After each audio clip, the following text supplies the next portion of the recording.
गीता जी अध्याय नंबर 15 के श्लोक 4 में कहा कि तत्वदर्शी संत की प्राप्ति के उपरांत परमेश्वर के उस परम पद की खोज करनी चाहिए जहाँ जाने के बाद साधक फिर लौटकर संसार में कभी नहीं आते।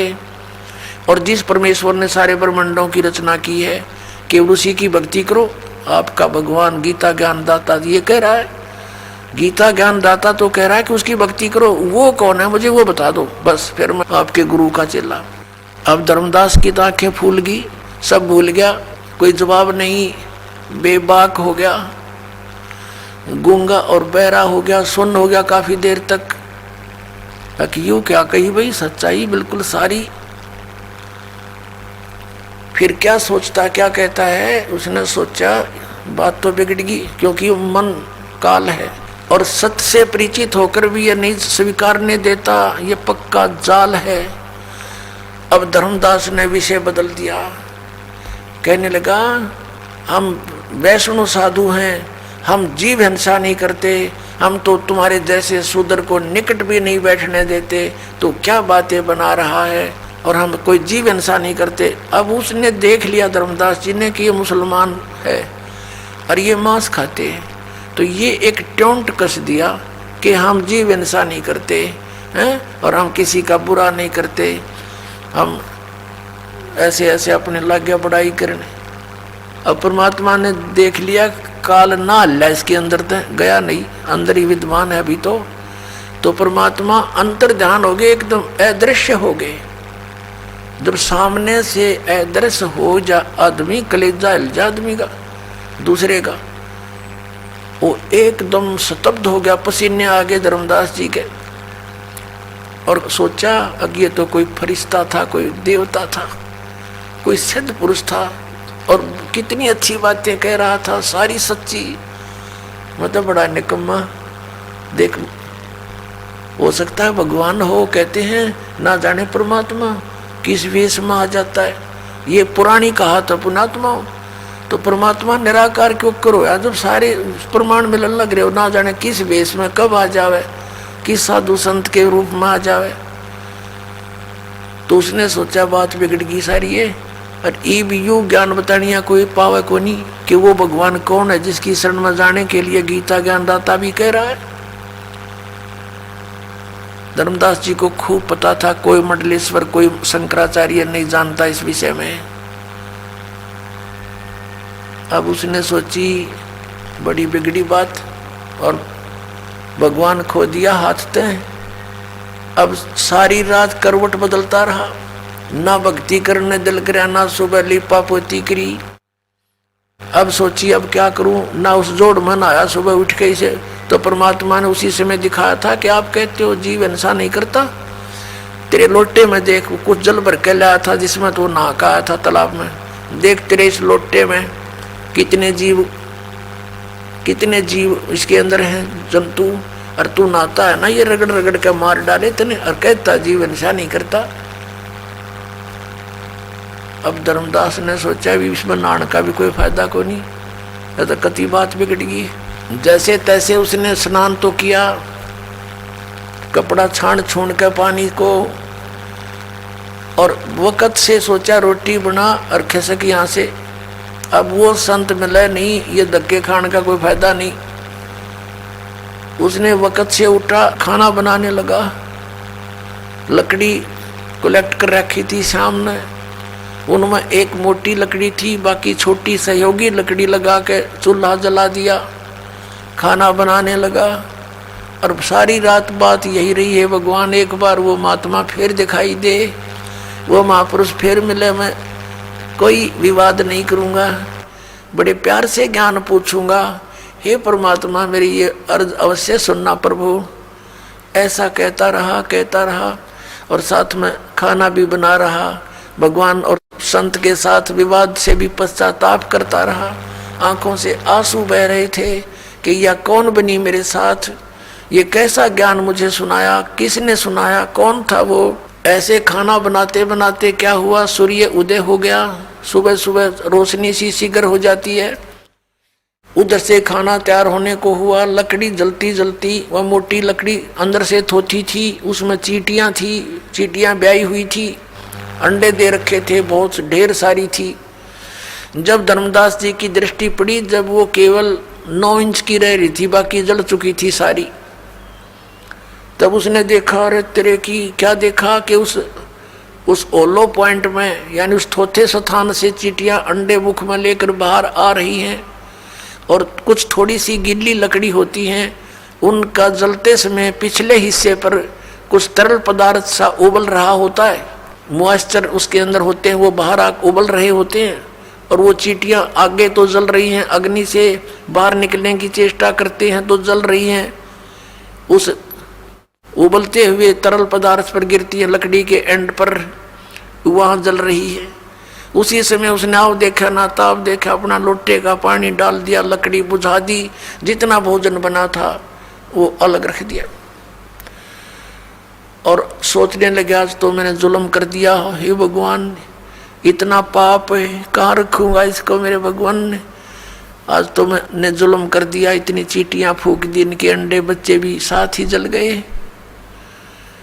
अब उसने सोचा कि इसका प्रायश्चित करता हूं अपनी सोच से कि आज आहार नहीं करूंगा, मैं निराहार रहूंगा, मैं भोजन नहीं खाऊंगा, इस भोजन को किसी साधु संत भगत भूखे को खिला दूंगा, इस पाप से मेरा छुटकारा हो जाएगा। इस उद्देश्य से लेकर के पूरा सामान रख के, भोजन थाली ढक के, और चल पड़ा संत की तलाश में। कहते सो चल छिद्र मैं करूं परमात्मा, कहते कबीर जी अपने जन के काज है। और वहां बैठ के साधु संत रूप बना के, जिसको संत मानते थे हम, लाल कपड़े हो या तो दाढ़ी बड़ी हो या कति मुंड मुंडा रखा हो, गल में माला हो, तिलक लगा रखी हो, उनको हम संत मानते थे। उसी रूप में हिंदू वाले साधु संत रूप में एक वृक्ष के नीचे बैठ के धर्मदास की नजर गई। धर्मदास जी ने जाकर के देखा महात्मा बैठे हैं, नहीं पहचान सके क्योंकि रूपांतर था। आगे रख दिया उसके सामने, आहार रख के कहा भगवान ए महाराज भोजन पालो, भूख लगी होगी। परमात्मा ने कहा हाँ भाई धर्मदास जी भूख लगी है, रख दो। अब उसने देखा धर्मदास तेरा नाम बोला, तो उसने सोचा कि मैं भंडारे करता रहता हूँ, ये महात्मा आते ही रहते होंगे, मुझे जानते होंगे। कहा भोजन खाओ महाराज। परमात्मा ने क्या किया, एक लोटा रखा था जल का अपने पास, उससे थोड़ा जल लिया और थाली में रखे भोजन पर मंत्र बोलकर छिड़क दिया। एक मंत्र सा बुदबुदाया। कुछ ही देर में क्या देखा कि सारे भोजन की चींटी बन गई और काली थाली होगी, चींटियों से अंडे मुंह में लेकर थाली से बाहर निकलने का प्रयत्न कर रही है। तब परमात्मा उसी जिंदा वाले महात्मा के रूप में विराजमान हुए, वही रूप बना लिया और कहा अरे अन्यायी, आप कह रहे थे कि मैं जीव हिंसा नहीं करता, तेरे से तो कसाई भी अच्छा, और ये पाप का भोजन तो मुझे खिलाने लाया था। जब धर्मदास जी ने देखा कि तू वही महात्मा है, चरणों में पड़ गया, पैर पकड़ लिए, रोए बुरी तरह कि महाराज माफ करो मुझ पापी अपराधी को, मुझसे कल बहुत बड़ी भूल हुई, भगवान मुझे कुछ और ज्ञान सुनाओ। तब परमात्मा ने उसको ज्ञान सुनाया, सृष्टि रचना सुनाई। अब फिर वागी बात वहीं ब्रह्मा विष्णु महेश पे कि ये अजर अमर नहीं है, इनकी जन्म मृत्यु होती है। तो धर्मदास जी ने फिर दोबारा एक बार फिर थोड़ी सी मन में दोष पैदा कर लिया और कहा महात्मा जी देखो, आपकी बातों को मैं स्वीकार कर रहा हूँ, लेकिन श्री राम कृष्ण से ऊपर मेरी आत्मा स्वीकार नहीं करती कि इनसे ऊपर भी कोई परमात्मा हो सकता है। भगवान ने सोचा काल तो अभी भी पंजे गाड़े बैठा है इसके अंदर और निकला नहीं, परमात्मा फिर अंतर्ध्यान हो गए। सारी कथा सुनकर सारा ज्ञान सुना दिया, आत्मा मान रही है, लेकिन ये पुराना रंग हृदय से उतरता नहीं, और यही हमारा शत्रु है। अब धर्मदास जी ने देखा कि तो फिर अब तो कभी नहीं मिलेगा, मैंने तो जुल्म कर दिया। अब वह गलती बनने के बाद उसको पश्चाताप बहुत हुआ, रोता रहा, रोने लगा बुरी तरह। अब ना तो वृंदावन जाने को दिल करा, ना बरसाने को। अब सोचा कि चल वापस घर को चलते हैं, अब ये तो धक्के खाने हैं इन धर्म स्थानों पर, यहाँ कोई लाभ नहीं, पुण्य है नहीं, पाप निरा। तो परमात्मा ने उस दिन उसको बहुत कुछ समझाया था कि बांधवगढ़ से चलकर आए हो धर्मदास कहाँ जी, और मथुरा तक आने में कितने पाप कर दिए तूने, कितनी दूरी है मथुरा से बांधवगढ़ की। धर्मदास जी ने कहा कि लगभग 250 कोस, लगभग 600-700 किलोमीटर। तो वहाँ से यहाँ तक आने में कितने जीव मारे आपने, पैदल आए हो कहाँ जी। तो वो आपके बैड अकाउंट में लिख दिए गए। और पुण्य एक भी कोई ना इस दौड़ में नहाने का, इस तालाब में नहाने का। इसमें पहले मछली कछुए कितने पड़े हैं, ये मोक्ष नहीं हो जाते तेरे आने तो पहले भी इसके अंदर स्नान कर रही है तो बोली आत्मा। तो इस तरह का बहुत सा ज्ञान परमात्मा ने उसको दिया था। उस आधार से उसका हृदय हट गया कि ये तो सचमुच गलत साधनाएं हैं, यह बात बनी नहीं। अब फिर क्या हुआ, रोता हुआ घर को चल पड़ा। अब उसके विषय में आदरणीय गरीबदास साहिब जी को जो परमात्मा ने ज्ञान दिया उसके आधार से कुछ वाणी सुनाते हैं। दर्जन दे का रूप शैल वृंदावन कीनी, तहाँ मिले धर्मदास करत हैं बहुत अधीनी। बहुरंगी बरियाम कामनी कामी सोई, दर सतगुरु का रूप धनी उतरे हैं लोई। आदरणीय गरीबदास साहिब जी को भी परमात्मा मिले थे गांव छुड़ानी, जिला झज्जर, हरियाणा के अंदर, और उनको भी जिंदा महात्मा के रूप में मिले थे। जब गरीबदास जी 10 वर्ष के थे, अपने ही खेतों में, ये किसान यानी जाट जाति में जन्मे थे गरीबदास साहिब जी, अपने ही खेतों में गौवें चरा रहे थे, 10 वर्ष के थे, और भी बहुत से बड़ी उम्र के पाली गवाले थे। तो वहाँ परमात्मा आए थे सतलोक से चलकर जिंदा महात्मा रूप धारण करके, और उस दिन भी उन्होंने कुंवारी गाय का दूध पिया था। फिर गरीबदास साहिब जी की आत्मा को सतलोक लेकर गए थे, फिर वापस छोड़े थे, उनको चिता पर रख दिया था मरा हुआ जानकर, मृत जानकर। उसके बाद चिता से उठकर चल पड़े थे, अग्नि नहीं लगाई थी तब तक। तो उसके बाद आदरणीय गरीबदास साहिब जी ने आंखों देखा परमात्मा की समर्थता, और फिर उनकी दिव्य दृष्टि परमात्मा ने खोल दी थी। उन्होंने अपने उस परमात्मा से प्राप्त ज्ञान के आधार से फिर परमेश्वर कबीर जी की महिमा को कलम तोड़ बोला। अब जैसे श्री तुलसीदास जी ने श्री रामचंद्र जी की रामायण जो लाखों वर्ष पहले घटना घटी थी, वो सारी चित्रात कर दी अपनी लैंग्वेज में, लोकोक्तियों के माध्यम से, और आज सबको मान्य है वही की वही, और वो सच्चाई है। ऐसे ही गरीबदास साहिब जी ने अपनी दिव्य दृष्टि से देखकर सब पहले जो भी मालिक की लीलाएं हुई थी वो सब लिखवा दी, बोल दी, जो आज दास आपको पढ़कर सुना रहा है। दिव्य दृष्टि का अंतर होता है। दिव्य दृष्टि क्या है, जैसे दूरदर्शी होती है, दूरदर्शी यानी दूरबीन बोलते हैं, उसका रेंज होता है। कोई तो ज्यादा से ज्यादा 1 किलोमीटर तक का देख सकती है, एक देख ले 100 किलोमीटर का। तो ऐसे इनमें रेंज का अंतर होता है, अक्षमता का अंतर होता है। ऐसे ही गरीबदास जी की जो दिव्य दृष्टि थी वो बहुत पावर की थी। उन्होंने लाखों वर्ष पहले की और कई अरबों युगों पहले की सृष्टि तक की रचना को एज इट इज सुना दिया जो भगवान ने बताया था। तो क्या कह रहे हैं, अपरमात्मा से परिचित थे ही वो। उन्होंने क्या कहा, बहुरंगी वरियाम कामनी कामी सोई, दर सतगुरु का रूप धनी उतरे हैं लोई। सतगुरु का रूप धर के, एक तत्वदर्शी संत का रूप धारण करके, धनी, धनी माने खुद मालिक, सबके मालिक, धनी माने मालिक, सबके मालिक, वो धनी उतरे हैं लोई। वो परमात्मा कबीर जी आए थे धर्जन दे का रूप शैल वृंदावन कीनी, तहाँ मिले धर्मदास करत हैं बहुत अधीनी। धर्मदास जी बहुत प्यार से बोला करते थे, भगत थे वो। परम उजागर रूप ध्यान बहुरंगी बाना, तहाँ मिले धर्मदास आचार विचार दीवाना। कौन तुम्हारी जात कहाँ से आए स्वामी, पूछे पुरुष कबीर धनी साहेब नीकामी। अब परमात्मा ने देखो पुण्यात्मा, वो हमारे मालिक हमारे लिए कितने भटक रहे हैं, दुख पा रहे हैं, हमें अपनी शरण में लेकर के सुख देने के लिए, सतलोक ले जाने के लिए, आपका सर्व संकट नाश करने के लिए आपके निकट आना चाहते हैं, लेकिन हमने ज्ञान गलत ग्रहण कर रखा है, जिस कारण से हम भगवान को पहचान नहीं पाते। परमात्मा ने आकर क्या कहा, कौन तुम्हारी जात कहाँ से आए स्वामी। धर्मदास जी को, उस जीव को, 2 कौड़ी के जीव को वो परमेश्वर आकर कहता है, कहाँ से आए स्वामी। हे स्वामी जी, स्वामी का अर्थ क्या होता, मालिक।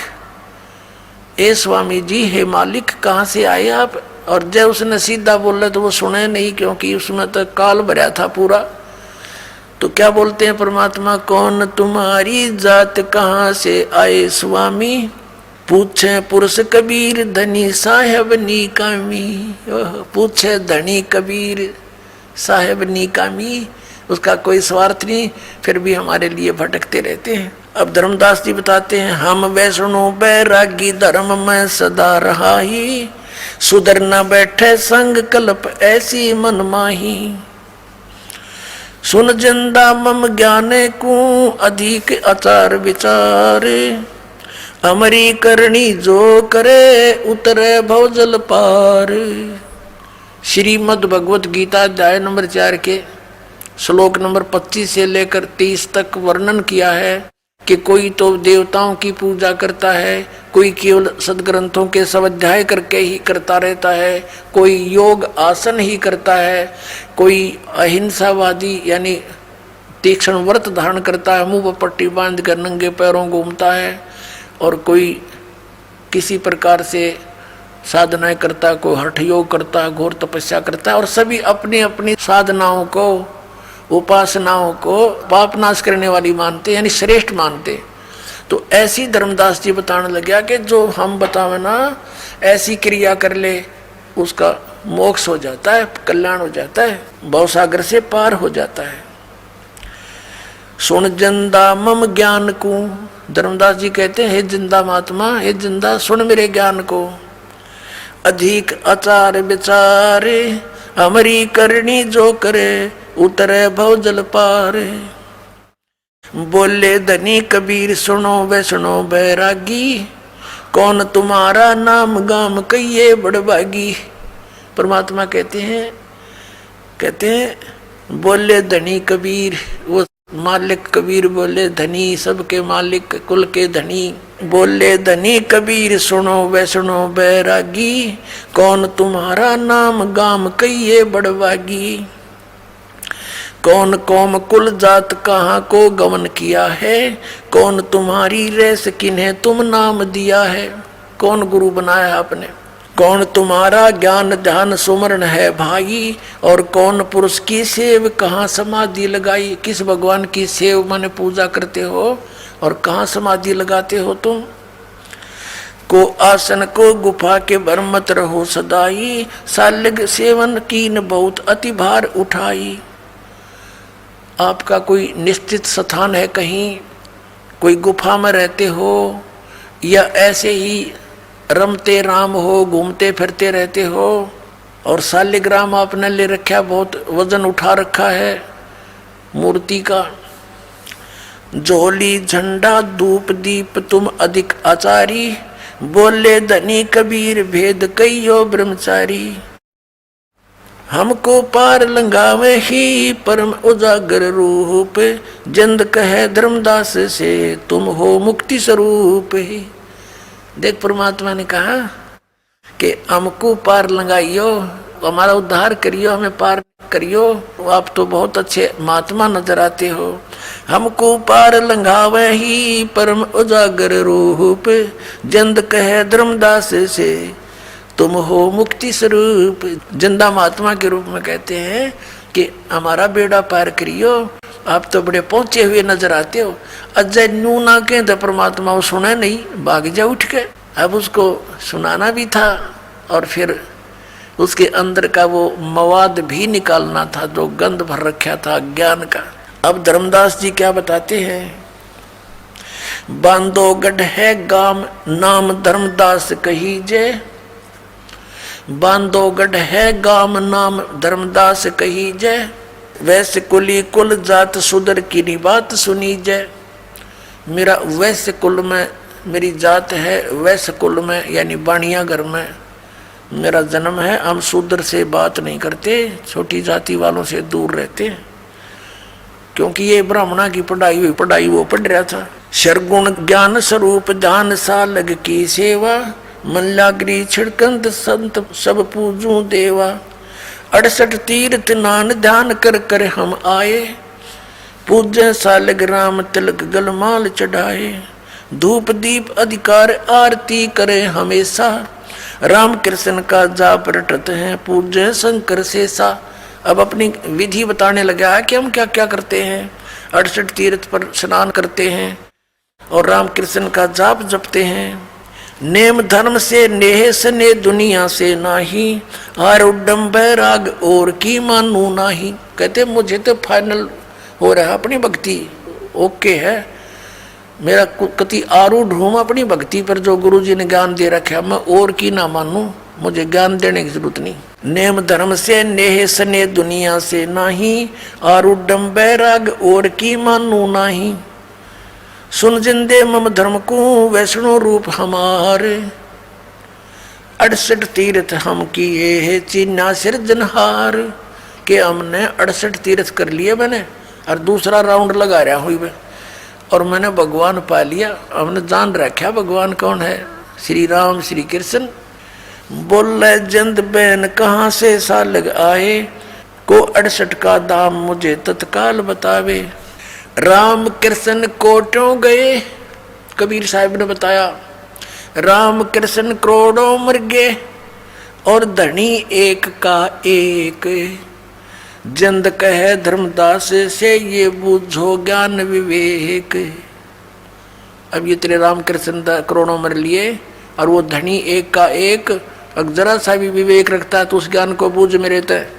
अनंत कोट ब्रह्मांड रचित सब तज रहे नियारे। जिंद कहे धर्मदास से जाका करो विचारे। अनंत कोट ब्रह्मांडों की रचना करके इनसे अलग सतलोक में विराजमान है, उसका विचार कर। बोलत है धर्मदास सुनो जंदे मम बाणी। कौन तुम्हारी जात कहाँ से आए प्राणी।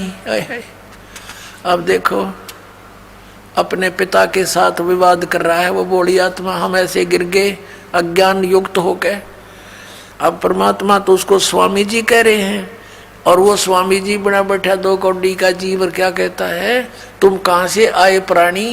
हे जीव तू कहाँ से आया, धर्मदास जी कह रहे भगवान को। बोलत है धर्मदास सुनो जंदे मम बाणी। कौन तुम्हारी जात कहाँ से आए प्राणी। अब धर्मदास जी कह रहे हैं सरगुण सेवा सारे है। सेवा माने पूजा, सरगुण जैसे मूर्ति पूजा करते हैं भगवान की बना करके। सरगुण सेवा सारे है निर्गुण से नहीं नेहे। सुन जिंदा जगदीश तू हम शिक्षा क्या दे। अब परमात्मा क्या कहते हैं, बोले जिंद कबीर सुनो बाणी धर्मदासा। हम खालिक हम खलक ये सब हमरा प्रकाशा। हम खालिक रचने वाले, हम खालिक और ये खलक सब हमारा बना हुआ है। मैं पूर्ण परमात्मा हूँ। हमसे चंद्र सूर हमसे ही पानी और पवना। हमसे धरणी आकाश रहे हम 14 भवना। हम रचे सब पाषाण नदी ये सब खेल हमारा। अचराचर बहु खान बनी बहुविध 18 बहारा। हम सृष्टि संजोग वियोग विजोग किया बहु भांति। हम ही आद अनंत हम हैं अवगत के नाती। हम ही माया मूल हम ही हैं ब्रह्म उजागर। हम ही अदर बस हैं हम ही हैं सुख के सागर। अब भगवान ने सारा वेद खोल दिया, पर हम तो बाल बुद्धि के हो गए अज्ञान ग्रहण करके। परमात्मा सामने बैठे हैं और कह रहे हैं कि सब मैंने रचा है। ये जिन पत्थरों की मूर्ति तू लिए फिरता ये पत्थर पाड़ मैंने रचे, तो हमारी पूजा कर, इनको त्याग दे भाई। हम साहेब सतपुरुष हैं ये सब रूप हमारे। जिंद कहे धर्मदास से हम पूर्ण करता रे। बोलत है धर्मदास सुनो सर्वंगी देवा, और दीक्षित पिंड और प्राण कहो तुम अलख अबेवा। एक तो तू परमात्मा कहता है, तेरे सारा शरीर दिखाई देता है, वो भगवान तो निराकार है। जैसा यो घोट के पहला रखी हमारे से अज्ञान की भांग, उस आधार से कहता है कि तू भगवान कहता अपने आप को, धर्मदास बोल रहा है, और तू तो साकार दिखाई देता है, बोलता है, तेरा खाना खाता है, सब कुछ है। नादबिंद की दे शरीर प्राण तुम्हारे, बोलत है धर्मदास सुनो सर्वंगी देवा। दिखत पिंड और प्राण, तेरा शरीर दिखाई दे, सांस लेता दिखे, और तू कह अपने आप को अलख बेवा।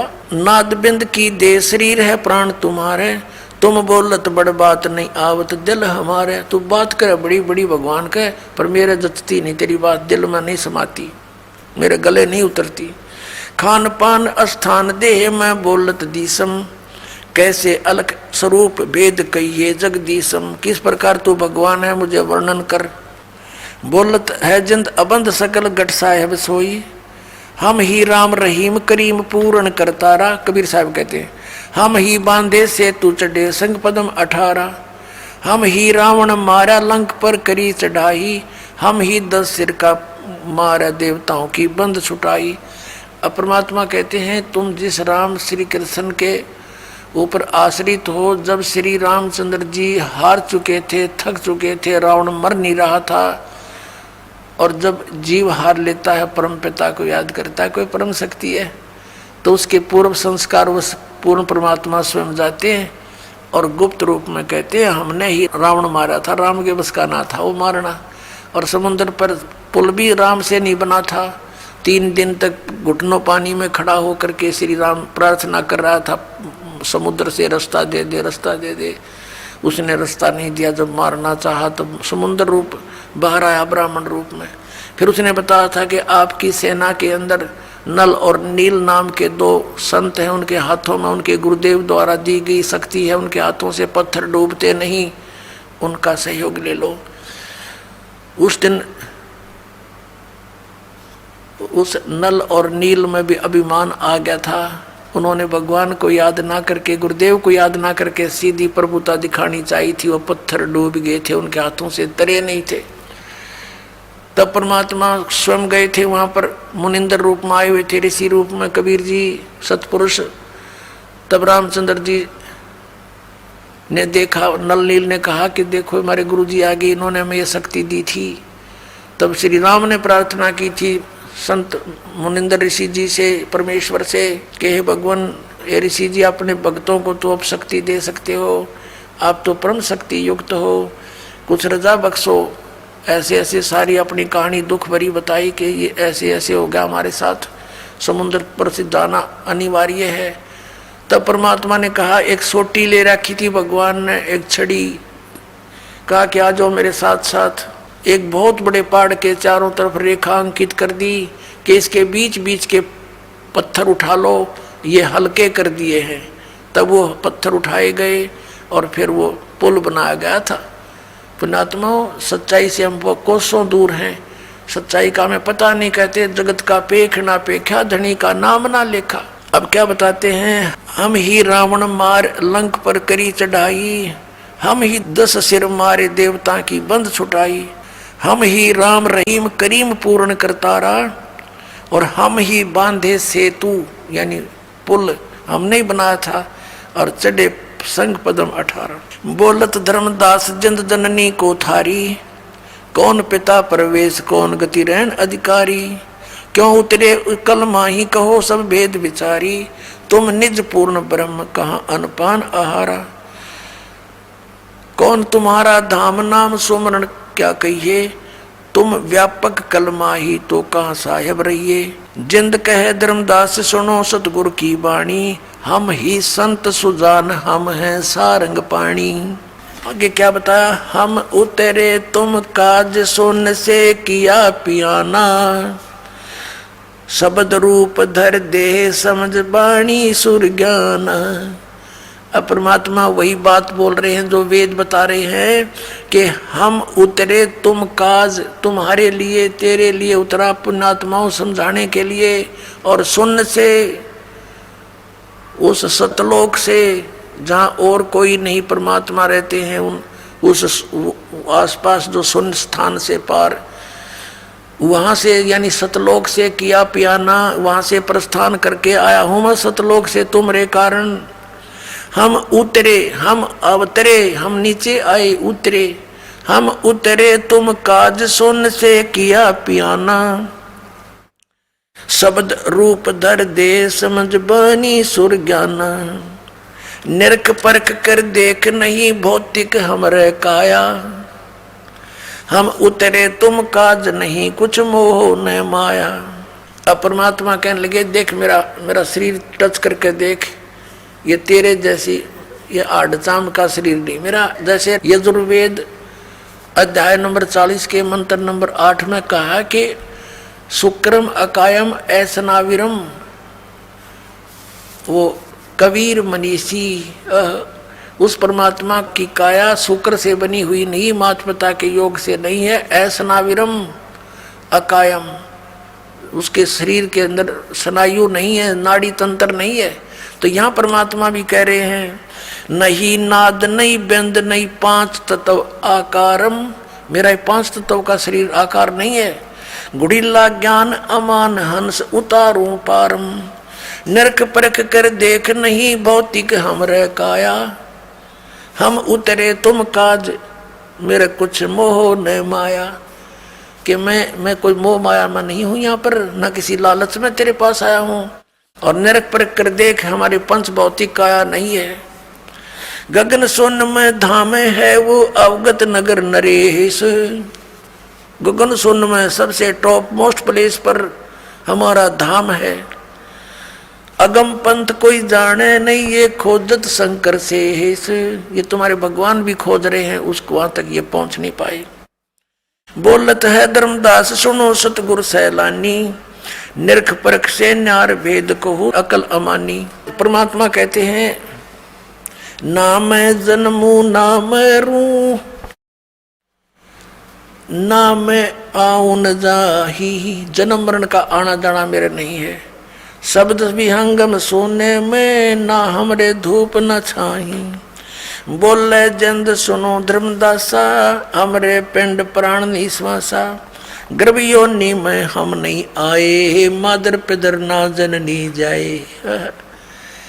कहते हैं बोले जंद रूप में जिंदा रूप में बैठे भगवान कहते हैं सुनो धर्मदासा हमरे पिंड प्राण नहीं श्वासा। हमारे शरीर में श्वास नहीं है, हमारा तुम्हारे जैसा पिंड नहीं है, शरीर नहीं है।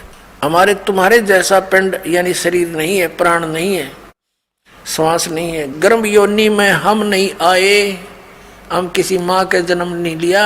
मादर पिदर ना जननी जाए, हम किसी माता पिता से जन्म नहीं हुआ मेरा। शब्द स्वरूपी रूप हमारा क्या दिखलावे आचार विचारा। अब जैसे धर्मदास ने कहता कि मैं जीव हिंसा नहीं करता, परमात्मा याद दिलाते तुम कितना पाप करते हो दिन भर में। सत्य ब्राह्मण की है हत्या जो चौका तुम देवो नेता। जो तुम चौका देते हो, लीपते हो जितने पोर्शन को और वहाँ खाना बनाते हो, इसमें इतने जीव हिंसा हो जाती है सूक्ष्म प्राणी। जैसे सत्य ब्राह्मण की हत्या कर दियो, इतना पाप तेरे बैड अकाउंट में लिखा जाता है। सत्य ब्राह्मण की है हत्या जो चौका तुम देवो नेता। ब्राह्मण से हत्या जो होई जल स्नान करत हो सोई। और 1000 ब्राह्मण की हत्या, इतना पाप लगता जब तुम इस तालाब में, इस मथुरा के जोड़ में नहाते हो, इसे तीर्थों में मसल कर रगड़ रगड़ के ना जाने कितने जीवों का नाश कर देते हो। अपने साफ जल में नहाओ, घर बैठ के धक्के खाते फिरो ऐसे। ना कोई गीता में लिखा है 68 तीर्थ करना। गीता में लिखा हरे राम हरे कृष्ण सीता राम राधे श्याम मिला दे। गीता जी पढ़ते हो और उसके विपरीत साधना करते हो भगवान के, तुम अपराधी बन गए हो। भगवान का नियम तोड़ दिया है, शास्त्र विधि त्याग कर मनमाना आचरण कर रहे हो। अब धर्मदास सुन हो गया अपने आत्माओं। जब दूसरी बार भगवान अंतर्ध्यान हुए उसके बाद वो रोता हुआ चल पड़ा। अब यहाँ थोड़ी सी जीव हिंसा गिनाते हैं कि सत्य ब्राह्मण की है हत्या जो चौका तुम देवो नेता। ब्राह्मण से हत्या जो हुई जल स्नान करत हो सोई। पृथ्वी ऊपर पग जो धारे, करोड़ जीव एक दिन में मारे। तुम सैर सपट्टा करते हो, काम वश जाते हो, यहाँ तीर्थ पर आते हो, एक दिन में करोड़ ब्राह्मण की हत्या कर देते हो। इतने जीव, करोड़ जीव एक दिन में मारे, घूमन फिरन में 1 करोड़ जीव मार देते हो, और वो तुम्हारे बुरे अकाउंट में लिखे जाते हो। और इस तालाब में इस तीर्थ मान का पुण्य तो एक भी को नहीं, क्योंकि गीता में प्रमाण नहीं, तो वो यूजलेस है, वो दंत कथा है। और तुम पाप नरे इकट्ठे कर लिए बहुत गने, तो पुण्यात्मा ये मार्ग ठीक नहीं। फिर क्या बताते हैं, कहते खान पान में दमन प्राणी, कैसे पाओ मुक्त निशानी। तुम कहते हो ना भी हम जीव निशा नहीं करते, और रोटी खाते हो, खान पान में भी बनाते समय जीव जले और खाते समय जीव मरे, तो कहते तुम कैसे मोक्ष प्राप्त करोगे इस तरीके से। और जो मंत्र हैं तुम्हारे वो यूजलेस है, वो गीता जी में प्रमाणित नहीं है। अब क्या बताते हैं, अब धर्मदास जी जो परमात्मा अंतर ध्यान हो गए, दूसरी बार फिर बुरी तरह रोए, हे भगवान ये तो बहुत बुरी बनी है परमात्मा। तावा रोवत धर्मनी नागर, कहाँ गए मेरे सुख के सागर। जब परमात्मा अंतर ध्यान हो गए तो फिर रोने लगा धर्मदास। फिर जो परमात्मा ने सारा ज्ञान दिया, तो उसके बाद उसने फिर भी खरपतवार रहा। तीसरी बार जो परमात्मा अंतर ध्यान हुए, तब उसने क्या कहा, धर्म कह सुन जिंद तुम, हम पाए दीदार। गरीबदास नहीं कसर कुछ, उगड़े मोक्ष द्वार। फिर क्या कहता, त्रिदेवन की महिमा अपारम, ये है सर्वलोक करतारम। अब वो अंदर का गंध फिर उछल गया, उसके अंदर भरा हुआ था ज्ञान। क्या कहता, त्रिदेवन की महिमा अपारम, ये है सर्वलोक करतारम। सुन जिंदा क्यों बात बनावे, झूठी कहानी मोहे सुनावे। मैं ना मानू बात तुम्हारी, मैं सेवत हूँ विष्णुनाथ मुरारी। गौरी शंकर गणेश मनाऊं, इनकी सेवा सदा चितलाऊं। जब उसने तीसरी बार ये बकवाद करी, परमात्मा कहते हैं, गरीबदास साहिब जी लिखते हैं, तावाली न बहे निर्वाणी, मगन रूप साहेब सैलानी। कहते हैं फिर परमात्मा तीसरी बार अंतर ध्यान हो गए, छुप गए। तावाली न बहे निर्वाणी और मगन रूप साहेब सैलानी। अब फिर क्या करते हैं, धर्मदास जी वापस चल पड़े घर को। कहते हैं, तावा रोवत धर्मनी नागर, कहाँ गए मेरे सुख के सागर। अब ये मन बकवाद अवश्य कर देता है, वाद विवाद बहुत करता है। जब इसको परमात्मा मिलने के चांस होते हैं, ये अड़ियल घोड़े की तरह अड़ जाता है। और पहले किसी ने जैसी भी लोक वेद दंत कथा सुना रखी है, सहर स्वीकार कर ली, नो बैठ के हाँ सही है। और यहाँ सच्चाई बताई जाती है, यूँ खड़ा हो जाता, कति ऐसे घोड़ा अड़ के खड़ा हो जाता है, नहीं ऐसे कैसे ऐसे कैसे। और जब सारा डंगा इकट्ठा करें फिरे थे, कोई कुछ भी कह देता था, वो स्वीकार्य था, क्योंकि इसको पता लग गया कि यहाँ तो इसका कल्याण हो जाएगा। इसलिए सैकड़ों खरपतवार भर देता है, खुरापात भर देता है, खड़े कर देता है। लेकिन ये समर्थ है परमात्मा, हमारा परमात्मा मालिक है, ये कोई भी शंका इस मन के नहीं छोड़ेगा, आखिर में इसकी देह ही तोड़ेगा। कहते तावाली न बहे निर्वाणी, मगन रूप साहेब सैलानी। तावा रोत धर्मनी नागर, कहाँ गए मेरे सुख के सागर। फिर रो रहा है और कह रहा, कहाँ गए सुख सागर। भूल लगी जाता हमसे, मैंने बहुत वाद विवाद कर दिया। बेग मिलो कर हूँ अपघाता, मैं ना जी हूँ सुनो विधाता। हम जाने तुम दे स्वरूपा, हमारी बुद्धि अंधगर कूपा। ये परमात्मा मैंने तो आपके साथ वाद विवाद किया, हमारी बुद्धि तो अंधेरा कुआं है, घेरा कुआं है, जिसमें प्रकाश नाम की चीज नहीं। और हमने आपके साथ बहुत विवाद किया, अक्षमा करो मेरे मालिक। बेग मिलो कर हूँ अपघाता, मैं ना जीवूं सुनो विधाता। हम तो मानुष रूप तुम जाना, सुन सतगुरु का किया पियाना। मैंने तो आपको एक मनुष्य समझा था, अब कहाँ चले गए भगवान, एक बार मुझे बता दो, मैं वहीं आ जाऊंगा। अगम ज्ञान कुछ मोहे सुनाया, मैं नहीं जीवूं अविगत राया। तुम सतगुरु अवगत अधिकारी, मैं ना जाना लीला थारी। तुम अवगत अवगनासी साई, फिर मोकू कब मिलो गुसाई। कमर कसी धर्मदास से को पूर्व पंथ पयान, गरीबदास रोवत चले बांधोगढ़ स्थान। कल्प करे और मन में रोवे, दसों दिशा को वो मग जो है। कल्प करे यानी कल्प रहा है, कल्प रहा है यानी तड़फ रहा अंदर अंदर, और कल्प करे और मन में रोवे, और दसों दिशा को वो मग जो है। दसों दिशा को देख रहा है, कभी पीछे आगे। भगवान कहीं छुप तो नहीं रहे, यहीं आसपास तो नहीं छुपे बैठे हैं, और मिल जाए तो मेरी बात बन जावे। कल्प करे और मन में रोवे, दसों दिशा को वो मग जो है। चारों तरफ देखे, कहीं ऊपर तो आकाश में तो नहीं है। तो इस तरह वो अपने घर आ जाता है। अब घर पहुंच गया तो उसकी पत्नी बड़ी धार्मिक थी। उसने पूछा कि भगत जी कैसे वापस आ गए, आपने तो अभी बहुत समय लगाना था, आगे आप 15-20 दिन में, 10 दिन में। आपका तो 2-3 महीने का टूर प्रोग्राम था, कई तीर्थों का चक्कर था आपके। और धर्मदास रो रहा है, बोल नहीं पा रहा। ऐसा वियोग हुआ हमसे ती, जैसे निर्धन की लुट जा खेती। इतना दुख हो गया उस पुण्यात्मा को भगवान के भी छोड़ने का और अपनी नादानी का, कि मैंने जुल्म कर दिया वाद विवाद करके, अनमोल रतन हाथ से खो दिया। अब इतना बुरी तरह रो रहा है, जिस बालक के माता पिता दोनों मर जाते हैं, और टक्कर मार मार कर रोता है, जुबान बंद हो जाती है। ऐसी स्थिति में घर पहुंच गया, आंसुओं से सब कमीज भीग गया। उसकी पत्नी ने सोचा भगत जी बोल नहीं रहे, क्या बात है। और इतना शीघ्र आने का कारण उसने स्वयं अपनी बुद्धि से सोचा कि लगता है इनका किसी ने धन लूट लिया।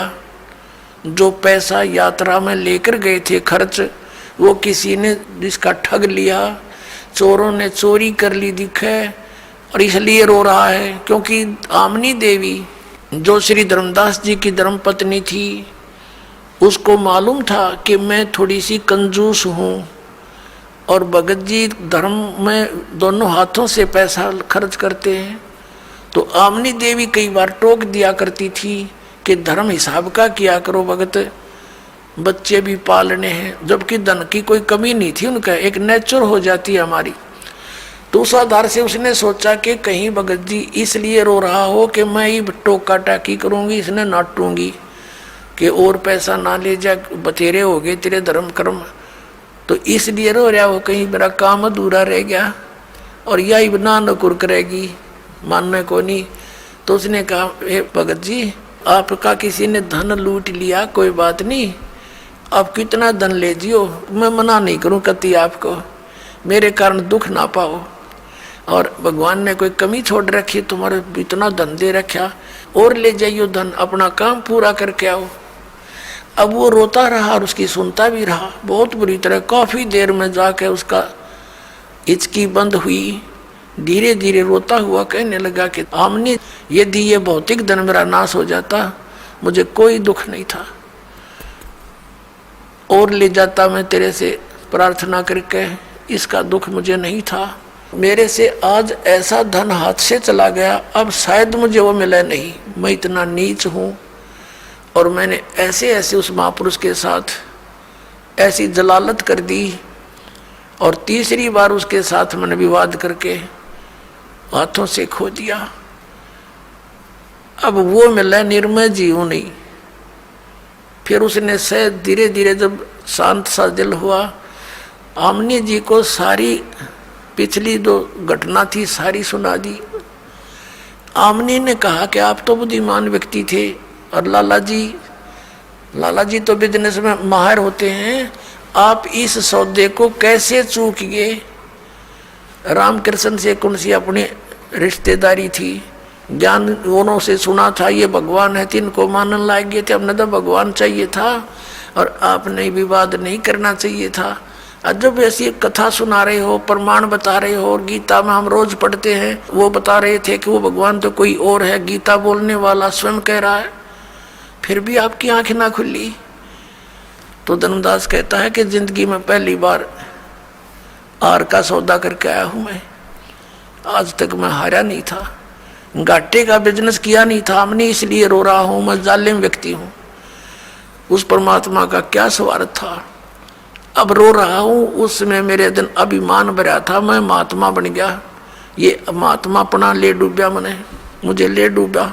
अब 6 महीने बीत गए, डेली रोए और बाहर बैठ जा दरवाजे पर ऐसे जैसे बेलनी ने श्री राम की जो है बाट जोई थी, ऐसे देखे। और कहीं वो महात्मा कोई भी नजर आ जा, भाग्य जावे नो, और नजदीक से जाके देखे ना वो तो कोई ना, फिर बुरी तरह रोए। खाना पीना छूट गया, कति कमजोर शरीर हो गया। आसपास जहाँ भी कोई साधु संत का जिक्र सुने, जंगल में आसपास नगर के कहीं आकर बैठ जाते थे संत जन, वहाँ जाता, उनसे बात करता। एक दिन पता चला बहुत अच्छे महात्मा आए हैं, बड़ा ज्ञान प्रचार कर रहे हैं, बनी में बैठे हैं वहाँ ऐसे ऐसे तालाब के ऊपर। वहाँ गए, प्रणाम किया, उन्हें देखा हो सकता है रूप बदल कर आगे हों। उसने पहचान के लिए प्रश्न किया कि ब्रह्मा विष्णु महेश के माता पिता कौन है, क्या ब्रह्मा विष्णु महेश जी की जन्म मृत्यु होती है? तो उस महात्मा ने कहा नहीं, वो तो अजर अमर है, सर्वेश्वर है, महेश्वर है। जान गया कि रॉन्ग नंबर। ने बोला कि ये तो कोनी रॉन्ग नंबर है, तो क्यों वो बोली बोला जो हम पहले गुण गाया करते सुनते थे। उठ के आ गया, फिर रोया खूब। एक दिन परमात्मा ने प्रेरणा करी उसकी पत्नी के अंदर। आमनी ने पूछा कि एक बात बता, ऐसे तो आप रो रो कर मर जाओगे, कोई बात चली हो आपकी चर्चा में, उन्होंने कुछ हिंट दिया हो, वो कैसे मिलेंगे, फिर कहाँ मिलते हैं, कहाँ रहते हैं? धर्मदास जी को याद आई कि हमारी चर्चा में उन्होंने ये जरूर कहा था कि जहाँ भी धर्म भंडारे होते हैं वहाँ मैं जाता हूँ, धार्मिक जो भंडारे किए जाते हैं वहाँ मैं अवश्य जाता हूँ, और कोई भगत संत मिल जाता उसको समझाता हूँ। तो आमनी ने कहा आप भंडारा ही कर लो, इसी तरह आ जाए मत। उसने खुशी हुई, कहाँ ठीक है। 3 दिन का भंडारा रख दिया, सब जगह निमंत्रण भेज दिया। अब सभी आ रहे हैं, साधु संत भोजन खा रहे हैं, जा रहे हैं, वो देख रहा है।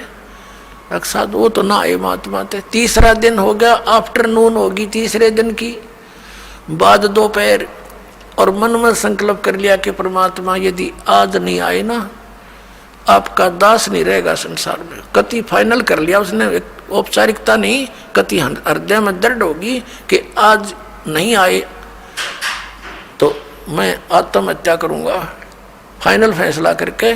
और देख रहा है ऐसे ऐसे साधु संत तकरीबन सब खाकर चले गए, 10-20 भक्त शेष रहे थे संत, और धर्मदास बहुत मायूस हो गए थे। उसी समय उसकी दृष्टि पड़ी, 100 फुट की दूरी पर एक वृक्ष कदम का पेड़ था, उसके नीचे वही परमात्मा विराजमान थे, जिंदा महात्मा के रूप में। धर्मदास दौड़ कर गए, भाग कर, अरनू देखा ध्यान तक, हो ये तो वही आगे। अरे ऐसे सीने का लपट गए कतीनों, अगदा से अब निकल ना जा मेरे हाथ में थे। अरनू रो, आँखों में पानी पड़े, हे भगवान माफ कर दियो पापी को, बड़ी गलती हुई मेरे से। हे भगवान कभी जिंदगी में गलती नहीं करूँगा, कोई बात विवाद नहीं करूँगा, जो आप कहोगे वही करूँगा। तो परमात्मा ने कहा कि इनको मेरा भेद ना बताना और इनको चलते कर दे। परमात्मा ने ये मालूम था कि ये आगे ना ये वाद विवाद करने लग जाएंगे सारे साधु संत, और इसने बेचला लेंगे बेचारे ना, फिर इसको ब्रह्म बांट देंगे, मुश्किल है खेत समारा इसका। तो उनको फटाफट विदा कर दे। धर्मदास कह जी जाना नहीं, अक नहीं जाऊंगा, जाना ना भगवान, अक नहीं जाऊंगा, मेरा वचन है ये। तो फिर उसका दिल सा रुका, सब साधु संतों को फारिग करा, उनको दक्षिणा विक्षिणा दे गए, वो नकलियों को डिगाया, पैर पकड़ के कहा भगवान दास की कुटिया चलियो। परमात्मा तो गए उस उद्देश्य से अंदर जाकर आमनी से अपनी पत्नी से कहा भाग्या वो धन पा गया जिसकी मुझे तलाश थी, आगे गुरुजी, आगे गुरुजी, महाराज जी आगे। अब एक बैठने के लिए आसन दिया, एक पैर धर्मदास ने पकड़ा, एक आमनी ने। आमनी देवी कहने लगी भगवान आपका बच्चा बड़ा नरमात्मा का है, आप जी ने इतनी कठिन परीक्षा नहीं लेनी चाहिए थी, ये तो बहुत नरमात्मा का, ये मर जाता मैं तो इसको सांत्वना देती रही। तो परमात्मा ने कहा बेटी मैंने इसको सजा नहीं दी, इसका लोहा गर्म कराया है। ये पहले वकील पाक रहा था काल का, और अब इसको लोहे को गर्म कर दिया। लोहे को गर्म किए बिना चोट मारने का कोई यूज नहीं, उस पर असर नहीं होता।